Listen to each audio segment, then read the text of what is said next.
చాలా సంతోషం. ఎంత గొప్పగా కూడుకున్నారంటే పోయిన నెల నేను రాలేదు. నాకు ప్రతి శనివారము, ఆదివారము ఒక పంచాయతీ ఉంటుంది నాకి. ఆ పంచాయతీలను బట్టి రాలేకపోయాను. ఈసారి కూడా రాలేకపోయాను. మా చర్చిలోనే ఫాస్టింగ్ ప్రేయర్ ఉంటుంది. ఈరోజు శనివారము. నేను అక్కడ పాల్గొనాల. అయినా అక్కడ ఇడిసి నేను ఇక్కడే ఆల్ నైట్‌లో పాల్గొనాలని చాలా ఇష్టం నాకి.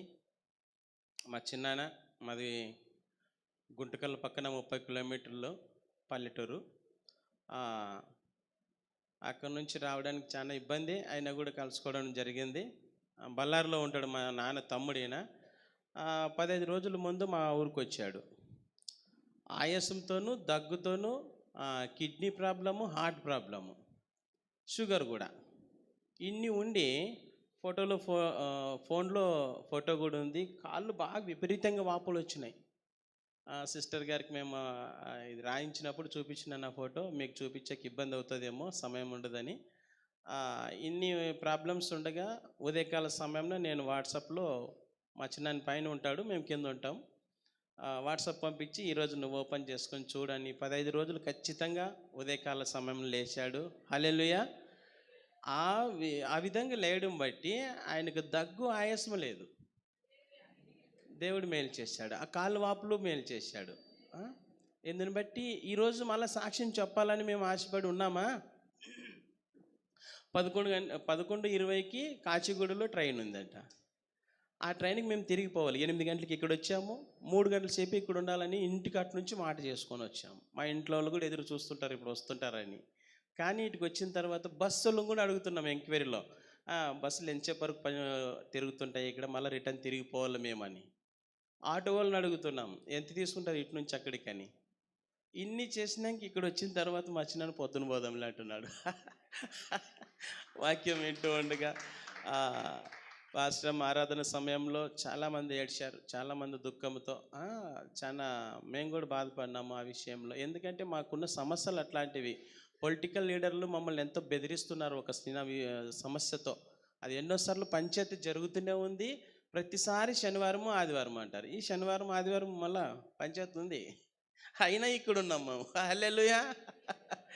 చాలాసార్లు ఇట్లా జరుగుతున్నాయి. వీటి విషయంలోన ఇబ్బంది పడుతూ నేను చాలాసార్లు థ్యాంక్ యూ జీసస్ అని రాయడం వల్ల నాకు చాలా ధైర్యం వచ్చేస్తుంది. ఎట్లా ధైర్యం వచ్చిందంటే, రాస్తూ ఉన్నప్పుడు ఎక్కడో చూస్తూ రాయగలమా?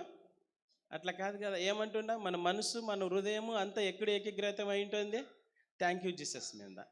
20,000 సార్లు రాసిన నేను. ఎట్లా లెక్క పెట్టాను? ఈ బుక్లో 50 పేజీలు ఉంటాయి. ఒక పేజీకి 30 లైన్లు ఉన్నాయి. 5 ముళ్ళ 15. ఇట్లా లెక్కేసుకుంటే ఎన్ని లైన్లు రాస్తున్నాము? 4,500 సార్లు ఉంటాయి దీంట్లో. ఇట్లాంటివి 5-6 బుక్కులు రాసినాను నేను. అదే కౌంటు. మీరు కూడా రాయండి దయచేసి. మీ హృదయం కూడా ఇక్కడే కేంద్రీకృతమై ఉంటుంది. థ్యాంక్ యూ జీసస్ అనే విషయం చాలా గొప్ప విషయం. ప్రార్థన ఎంత చేస్తూ ఉంటాము. మీరు పెద్దలు ఎన్నోసార్లు చేసిన వాళ్ళే, మేము చిన్నవాళ్ళు. కానీ థ్యాంక్ యూ జీసస్ ఎన్నిసార్లు చెప్పిన సమయం చాలదు. హల్లెలూయా. ఎన్నిసార్లు అన్నా ఎంతైనా చెప్పచ్చు thank you Jesus, thank you. రాత్రి అంతా కూర్చొని చెప్పచ్చు, పగలంతా అట్లనే. ఒక 20 రోజులు నేను బయటికి లేకున్నట్లు కూర్చున్నాను థ్యాంక్ యూ జీసస్ అనేది చెప్తూనే. చాలా ధైర్యం ఇచ్చాడు. పొలిటికల్ లీడర్స్, అదర్ క్యాస్ట్ వాళ్ళు బెదిరించే వాళ్ళ దగ్గర ధైర్యంగా మాట్లాడే శక్తి దేవుడు నాకు ఇచ్చాడు ఈ థ్యాంక్ యూ జీసస్ని పొందుకున్న తర్వాత. నేను ఎక్కడికైనా వెళ్ళినా కూడా బుక్ తీసుకొని బస్ స్టాండ్లో కూడా కూర్చుంటా, అట్లే రాస్తుంటా. ఎవడన్నా ఎక్కడన్నా తిరిగిన. నాకు ఆటో ఉంది, 4 చక్రాల ఆటో. కూలీలు 30 మందిని ఒక 20 కిలోమీటర్ల లాంగ్లో తీసుకుని పోయి వాళ్ళని అక్కడ పెట్టి నేను చెట్టు కింద పోయి కూర్చుంటా. ఆ కూలి వస్తుంది. ఇక్కడ పెదవుల ఆదాయం అని పాస్టర్ అయ్యి చెప్తూ ఉండేవాడు.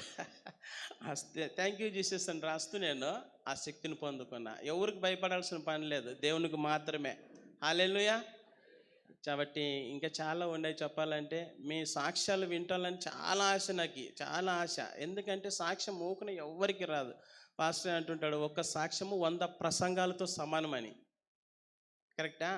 అందుకే దేవుడు చేసిన మేలు ఊకనే వచ్చి ఇక్కడ ఏదో లైట్ ఫోక్స్కి ఏదో ఆకర్షణ కోసం నిలబడతారు అనుకొని అట్లా కాదు. వాళ్ళలో పొందుకున్న వాళ్ళు మాత్రమే ఇక్కడ చిన్న సమయంలోనే ఎక్కువ విలువైన సాక్ష్యమును వినాలని ఆశ నాకు. ఎక్కువ చెప్పడం కానీ కాకున్నట్లు. నేను కానీ ప్రతిసారి నిలబడితే అట్లా ఏమనుకుంటుందని అపవాది మమ్మల్ని నిలబడినది ఇక్కడ. ఏం చెప్పాలన్నా కూడా అవి తొందరగా జ్ఞాపకం కూడా రానియదు. ఈరోజు యాక్చువల్గా అంటే మేము ఆ కాచిగూడ ట్రైను ఎట్లుంది చూడండి. నిన్న 28వ తారీఖు శుక్రవారం, ఈరోజు శనివారం. శనివారం అనే ఐడియా లేదు నాకు, శుక్రవారం అనే ఐడియాలోనే ఉన్నాను. ఈరోజు ట్రైన్ లేదట. మా తమ్ముడు ఫోన్ చేసి, అన్న ట్రైన్ లేదు, మళ్ళీ కాచిగూడకొని వచ్చావు, అక్కడే ఉండని ఫోన్ చేసినాడు. అందుకే ఈ సాక్ష్యం పంచుకోవడానికి మీ అందరినీ, ఇంకా వచ్చే వాళ్ళే ఉన్నారు. నేను పోయినా కూడా 10:30కి నేను బయటికి పోవాలనుకున్నాం. బ్యాగ్ కూడా అక్కడ పెట్టి వచ్చినాం. పాస్టర్ చూస్తే గిని ఎక్కడ పోతున్నారు అనుకుంటారని. కానీ దేవుడి సమయం ఇచ్చాడు. మీ అందరితో కలిసి మరి చాలా సంతోషము. మీ అందరూ చాలా నేను ఏమంటానంటే, నేను ఈ ఆల్మెట్ గాడ్ జీసస్ ఆల్మెట్ గాడ్లోకి వచ్చి ఒక 8 నెలలు పైన అవుతుందేమో. ఏ ఒక్కరోజు వదలలేదు ఈ 3:30 సమయం. నాకు నిద్ర అంటే ఇంకా పోయిడిసింది. మా చిన్నాయనకి చెప్పి నన్ను నిద్రపోతానేమో అని. మా చిన్నమ్మ రాలేకపోయింది, నన్ను నిద్రపోతానప్ప నువ్వు తిడతావని. ఈయన వచ్చినాడు, కానీ అదే పరిస్థితుల్లో ఉండి దగ్గు కూడా రాలేదు. వచ్చిన వాళ్ళ నుంచి చూస్తున్నాం, లేకుంటే చాలా విపరీతమైన దగ్గు, ఆయాసం కూడా. ఇవన్నీ దేవుడు మేలు చేశాడు. అంతేకాదనుకున్నట్లు మేలులు పొందుకొని తప్పకోవద్దండి. దయచేసి ఈ విషయాన్ని గమనించండి. ఏదో సాక్ష్యాలు విని వస్తున్నారని నేను అనుకుంటున్నాను, కానీ అవి విని వాటిని పొందుకొని ఇంకా దేవునికి ఆశీర్వాదకరంగా ఆశీర్వాదాలు పొందుకొని విడిచిపెట్టద్దండి. దయచేసి ఈ విషయాన్ని గమనించండి. చాలామంది వస్తున్నారు, మీ అందరూ నేను చూడలేదు. నన్ను చూశారు ఎవరైనా? నేను 8 నెలలుగా వస్తున్నాను, కొంతమంది మాత్రమే. కానీ చాలా కొంతమంది కొత్త వాళ్ళు వచ్చినారు. కానీ మీరు కూడా సాక్ష్యాలు ఇక్కడ నిలబడి చెప్పే రోజులు జరుగును గాక. నేను కూడా కారులో రావాలని ఆశపడుతున్నాను. పాస్టర్ గారు ఫ్లైట్లో రావాలా? హల్లెలూయా. వచ్చినాను కూడా 2 మాటలు చెప్తారు. మనం 3:30కి ప్రేయర్ స్టార్ట్ అవుతుంది కదండి. డైలీ నైట్ 3:30కి ఆ తెల్లారుజామున లేస్తాము.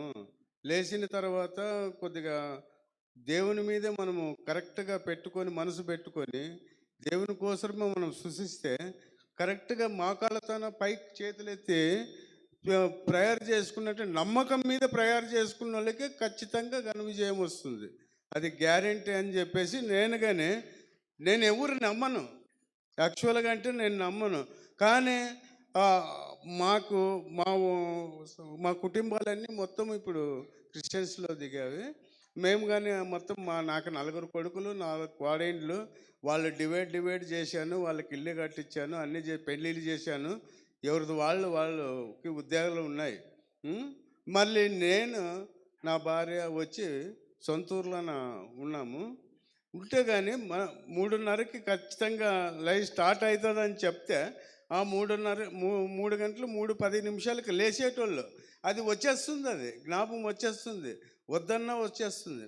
వచ్చిన తర్వాత మనము కరెక్ట్గా కూర్చొని మనము అది 4 గంటల పైన కరెక్ట్గా చెప్తాడు. అప్పుడు పాస్టర్ మీరు మోకాళ్ళతోన పైకి చేతులు ఎత్తి స్తుతి చేయండి అన్నప్పుడు కరెక్ట్గా ఆ 10-15 నిమిషాలు చేసుకున్నామంటే ఖచ్చితంగా మనం మనకున్నటువంటి వ్యాధులన్నీ కంపల్సరీగా నయం అవుతామని మనం గ్యారెంటీగా నమ్ముకొని చేస్తే గ్యారెంటీగా అయ్యావి. నాకు గ్యారెంటీగా అయినావు కాబట్టి నేను ఆ యొక్క సాక్షి చెప్తున్నాను. అది అలే